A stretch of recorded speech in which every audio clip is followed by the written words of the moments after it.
Bonjour et bienvenue à ce nouveau tutoriel qui présente l'utilisation de l'application de gestion de la maintenance des systèmes par ordinateur Q36.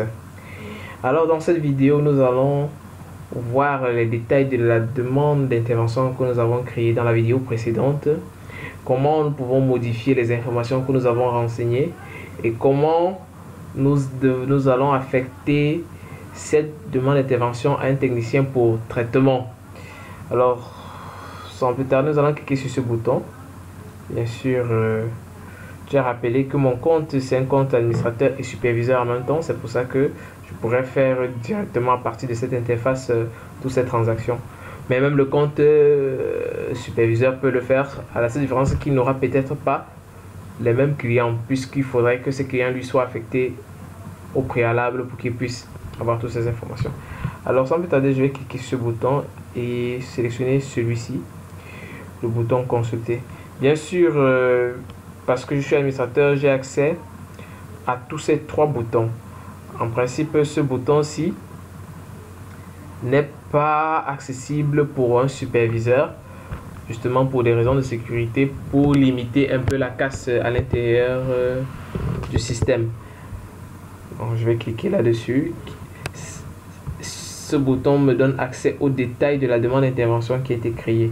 Nous avons les détails du client, du site, du bâtiment et de la pièce en question, de ce qui concerne l'éclairage bureau que nous avons choisi lorsque nous renseignons la demande d'intervention en question.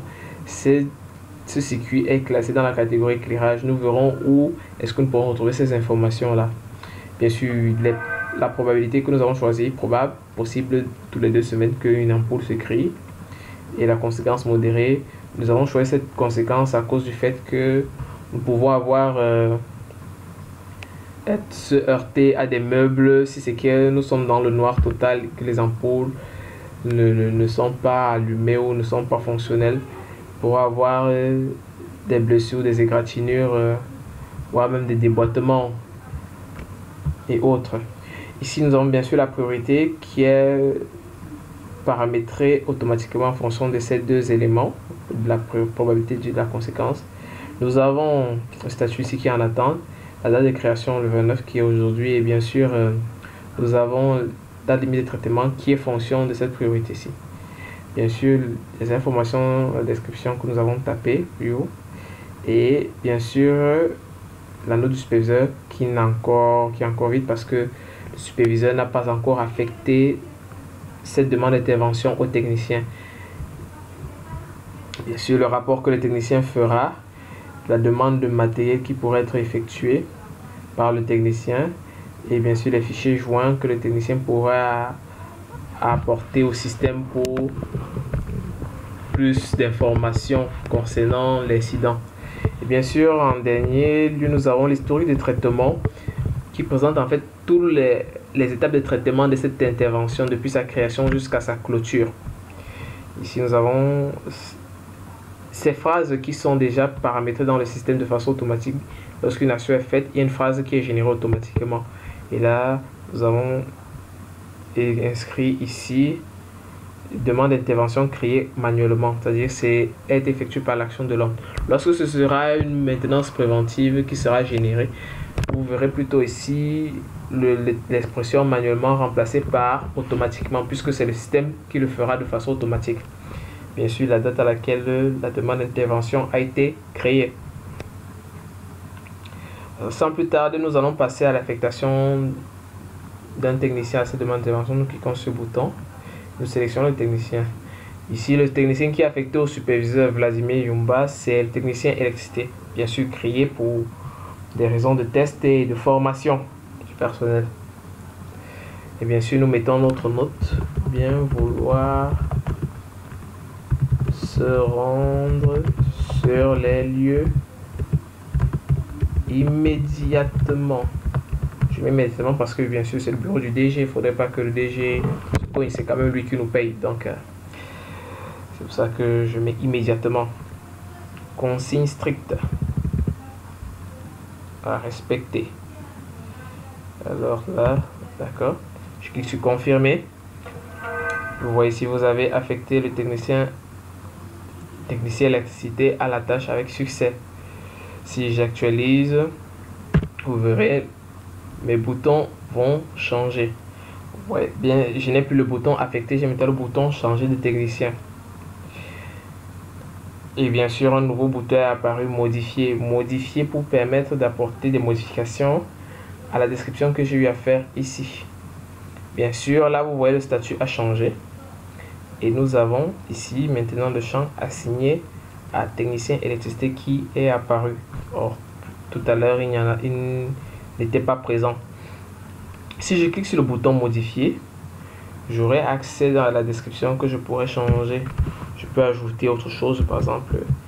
Et je pense que l'interrupteur aussi est en panne.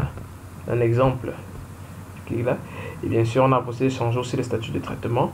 Mais si moi j'ai accès à ce menu parce que je suis administrateur, les autres n'ont pas accès puisque les administrateurs ici ont tous les droits.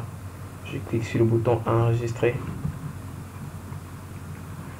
Lorsque je clique sur enregistrer, ça me ramène au tableau présentant tous les demandes d'intervention. Je reviens donc pour ouvrir la demande d'intervention en question. Et vous verrez le texte que je viens d'ajouter. Je pense que l'interrupteur aussi est en panne. Et ici, bien sûr, vous voyez la note du superviseur lorsqu'il a eu affecté la tâche au technicien. Ce bouton, si je clique dessus, il me donne la possibilité de changer de technicien. Je peux me rendre compte que le technicien électricité est malade, qu'il faille confier cette tâche à un autre technicien. C'est à l'aide de ce bouton. Bien sûr, il faudrait que le technicien électricité n'ait pas encore commencé à effectuer le traitement sur cette demande d'intervention. Au cas contraire, il faudra tout qu'il finisse ou qu'on génère une autre demande d'intervention permettant justement d'effectuer, de faire avancer le travail en quelque sorte. Et vous voyez au niveau de l'historique des traitements ici, de nouvelles informations. La première information, la deuxième information qui est l'affectation de technicien. Et une autre information, la demande d'intervention qui était mise à jour en fait.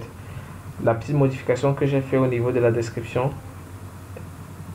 le système me dit qu'il a enregistré cette modification là et on pourrait facilement la retracer pour des raisons d'audit ou autres. Et bien sûr là j'ai affecté le technicien et avec toutes ces informations, je pense que là c'est bon. La prochaine étape sera au niveau du technicien qui devra faire son rapport, en fait aller sur les lieux, inspecter les lieux, poser son diagnostic et faire son rapport dans le système. Alors dans la prochaine vidéo, nous allons nous connecter avec le profil technicien électricité et nous allons voir comment se présente l'interface de l'application chez lui. Alors je tiens à rappeler que les mails, toutes ces modifications que nous effectuons dans le système pour une demande d'intervention sont envoyées par mail à l'administrateur, au superviseur du client, au client et aux techniciens concernés suivant les différents niveaux d'évolution des interventions. Il y a certains niveaux où certains reçoivent des mails ou d'autres pas, mais le superviseur reçoit tous les mails concernant son client, y compris l'administrateur qui reçoit les mails pour tous les clients, quelles que soient toutes les interventions de tous les clients et tous les niveaux, les évolutions de traitement, les étapes de traitement autant pour moi. Alors nous allons passer à la prochaine vidéo dans laquelle nous nous connecterons avec un profil technicien et nous verrons comment se fait le traitement de la DI à travers le système. Merci.